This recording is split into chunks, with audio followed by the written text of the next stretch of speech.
What if you could improve the sound of your monitors and get better mixes at no cost to you? There's a ton of budget options nowadays for studio speakers from Mackie, Behringer, Presonus, and more. Most of them are actually pretty darn good. I used the Mackie CR3s for several years before upgrading to these Atom T5Es, and they're great, but you can only get the most out of your speakers if they're set up properly, so let's talk about how to do that. The biggest factor in getting your studio monitors to sound their best is to get proper positioning. That begins with picking the right room to put your studio setup in. Most people probably don't have a lot of choice when picking their room, but when you do, use the largest non-square room available. The reason is that smaller rooms have shorter early reflections.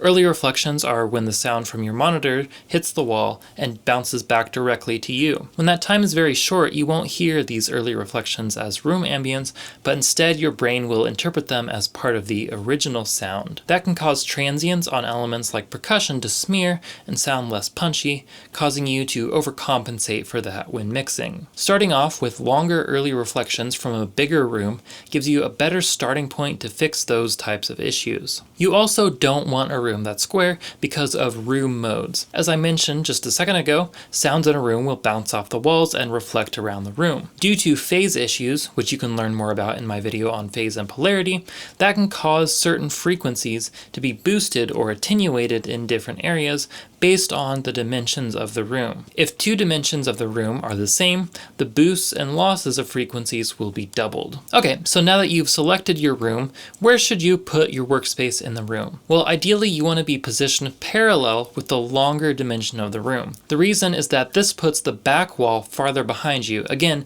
increasing the amount of time early reflections take to reach you. In my room, I'm actually positioned alongside the shorter dimensions of the room.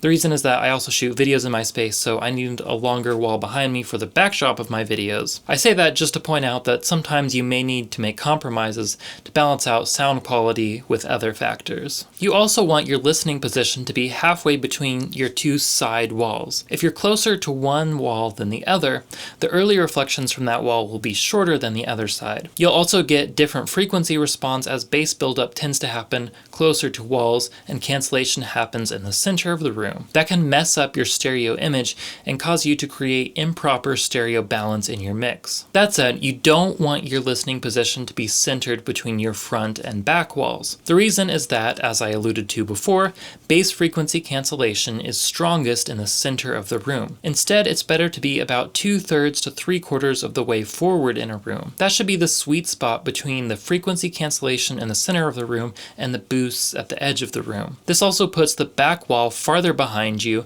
which increases the delay of early reflections even more. I do want to quickly add that you shouldn't try to use room EQ tools to compensate for frequency response in a room. Room modes are an inherent quality of rooms, and if a certain frequency is being attenuated by a room mode, boosting it artificially will just cause the room mode to cancel it out even more.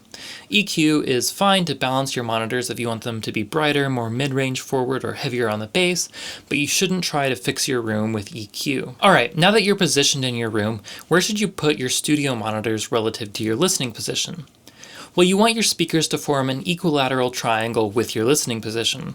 That means your head should be as far from each speaker as the two speakers are from each other. That should create a 60-degree arc between the two speakers, which will give you proper stereo imaging. Wider or narrower positioning can cause you to make the stereo image of your mix too wide or too narrow to compensate for speaker positioning. How far away from you the speakers should be isn't as simple a question, and it may take some experimenting to see what works best for you. The closer the speakers are to you, the more direct sound rather than reflected sound you'll hear. However, having the speakers closer also means that the sweet spot is smaller, so small head movements will have a more dramatic impact on the frequency response and stereo imaging. Some speakers have an ideal listening distance intended by the manufacturer, so it's a good idea to take a quick look at the manual. The speakers, hopefully obviously, should be pointed at your head.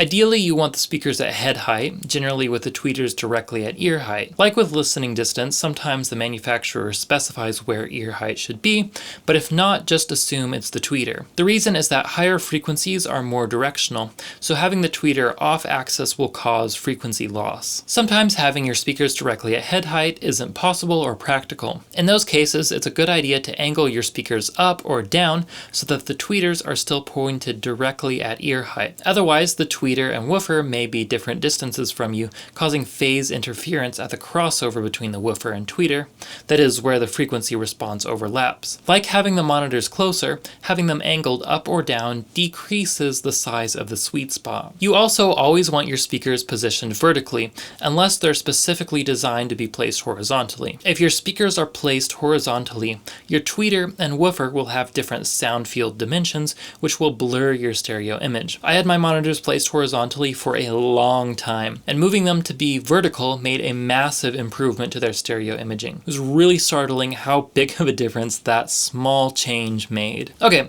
now that we've thoroughly covered how to get your studio monitors positioned properly, I want to go into some budget ways to improve the sound quality of them even further. First is dealing with the enemy of punchy transients, early reflections.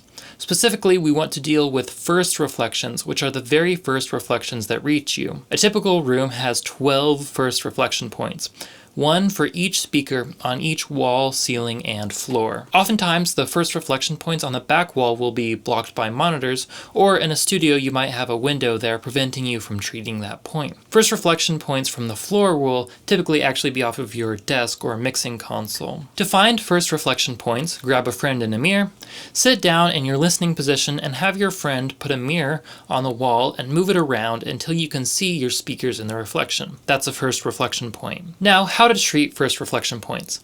The best tool is 2 or 4 inch acoustic foam, which will absorb energy from first reflections and remove it from the room. The reason foam is best in my opinion is that it's fairly inexpensive, and you can get panels as small as 12 inches squared, which is plenty to cover first reflection points. It's better to use wedge or pyramid shaped foam, as flat surfaces don't absorb as well when sound hits them at an angle. I strongly recommend getting your foam from a reputable manufacturer. Off-brand foam is generally useless as it won't absorb sound very well and can even be dangerous if it doesn't have a fire rating. Don't buy from any manufacturer that doesn't list the absorption coefficients and fire ratings of their products on the product page. I recommend RLX and ATS Acoustics as they're both reliable brands I've used in treating my room. I've found command strips or similar products are best for affixing foam to walls.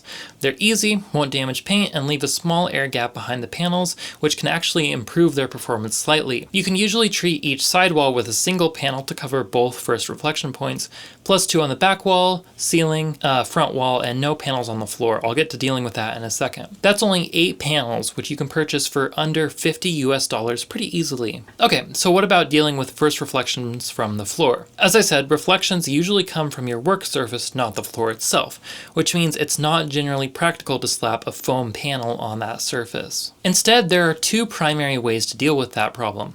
First is to get your speakers away from the surface, which will increase the amount of direct sound relative to reflected sound you hear. Speaker stands are a great way to do this and will also get your speakers at ear level as well. If possible, you can also angle your work surface so that the first reflections bounce away from you rather than directly to you, though that's not always a practical solution. In general, desk reflections are the hardest part of a room to deal with, and many major studios don't even bother trying to treat them and just live with them. Alright, so that's it for this video. I want to add that there's a lot more you can do to improve the sound of your room, such as using bass traps to reduce the effect of room modes, but that can get pretty pricey and goes beyond the scope of this video.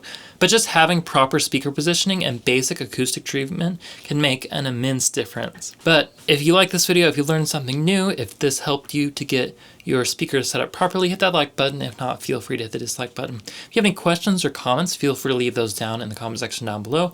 And as always, if you want to see more videos like this one, please hit that subscribe button.